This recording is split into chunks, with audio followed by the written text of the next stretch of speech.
So I found this image of a lady in charcoal. So we start with the eyes. Always start with the eyes. Me personally, if you don't get the eyes right, then you're on with a loser. I use my blending stump for the half values and skin tones. I never knew what blending stump for until I got this little kit, and I had a quick look on YouTube watching other people doing charcoal, and I noticed that they were using this blending stump for skin values, and it makes life so much easier. Blocking in some darks using a big block of charcoal.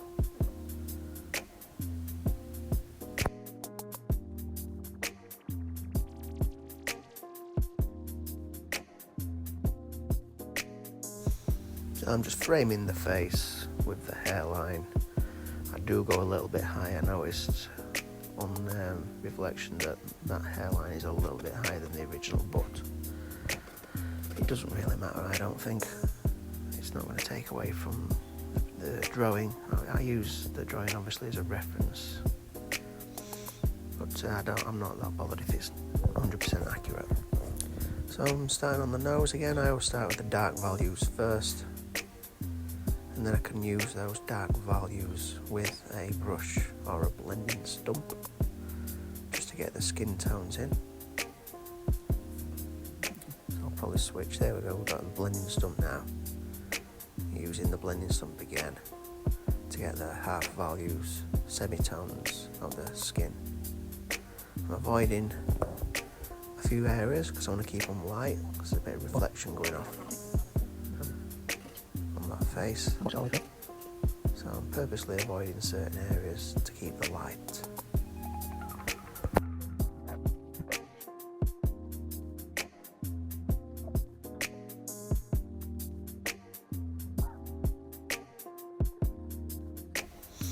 And with the mouth, dark on top, slightly dark on the bottom, and again I'm going to leave an area of reflection on the bottom lip.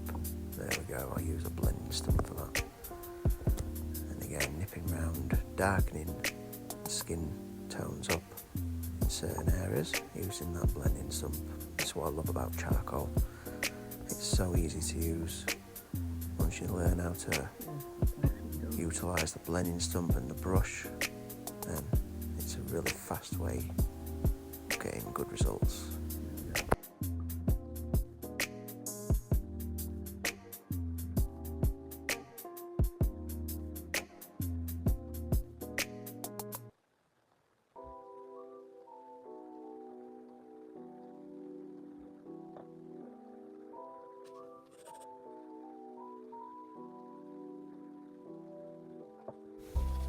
I'm blocking in the hair there, using again that big block of dark charcoal,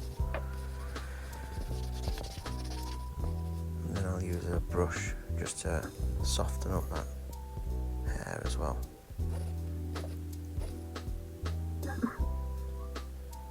I like to keep it nice and loose. All the detail should be in the features, and then around the outside edges I like to keep it a little bit more abstract and loose.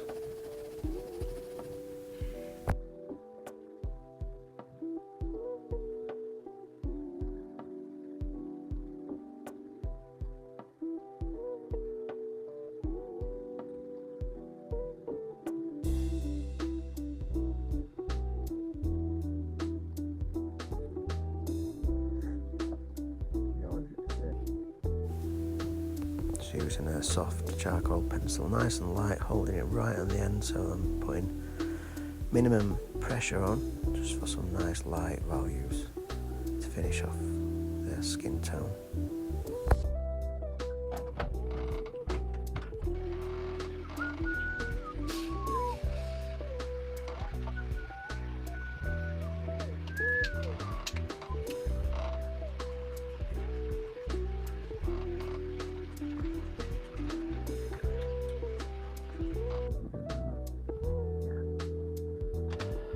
That's not good, is it? We don't want to be doing that.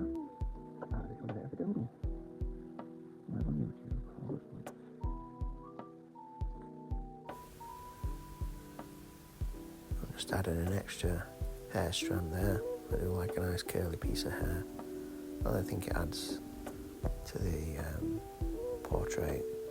It's not in the original, but that's artistic license.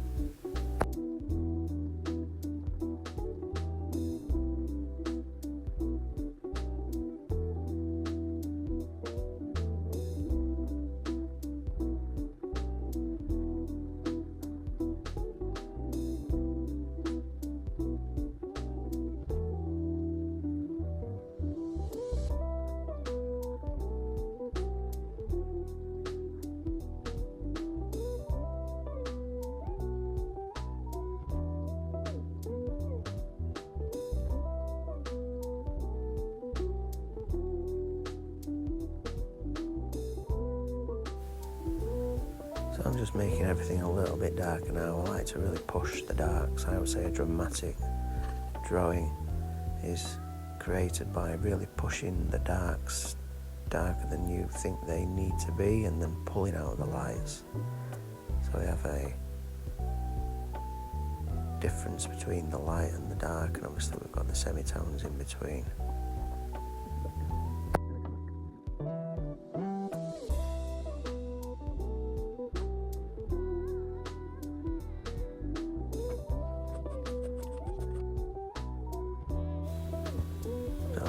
Always remember, try and be brave when you're creating a portrait. A dramatic piece is extreme dark next to extreme light with a nice little blend in between. And again, you've got the tools, so you've got a nice brush, you've got the blending stump, and then detail work like this, really pushing the eye dark. It's going to give a nice realistic look to that eye, looking right into the camera.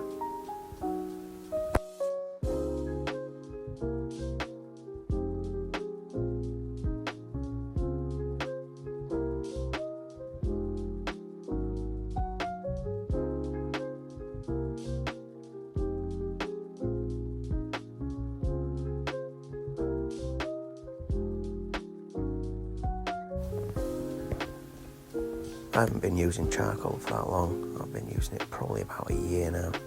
But since I've been using charcoal, I haven't used graphite once. I really like the matte colour of charcoal, and I like how we can make the darkest of darks next to the lightest of lights without the reflective properties of graphite.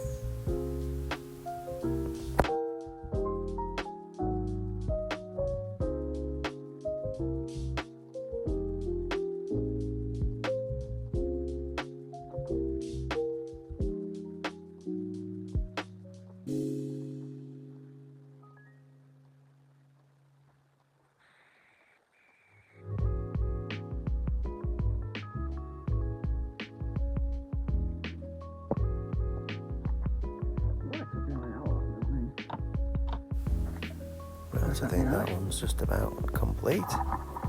Really enjoyed this piece. When you look at a drawing and it does something to you, you know that you've achieved something. Beautiful picture, beautiful portrait. Thanks for watching, guys. See you on the next one.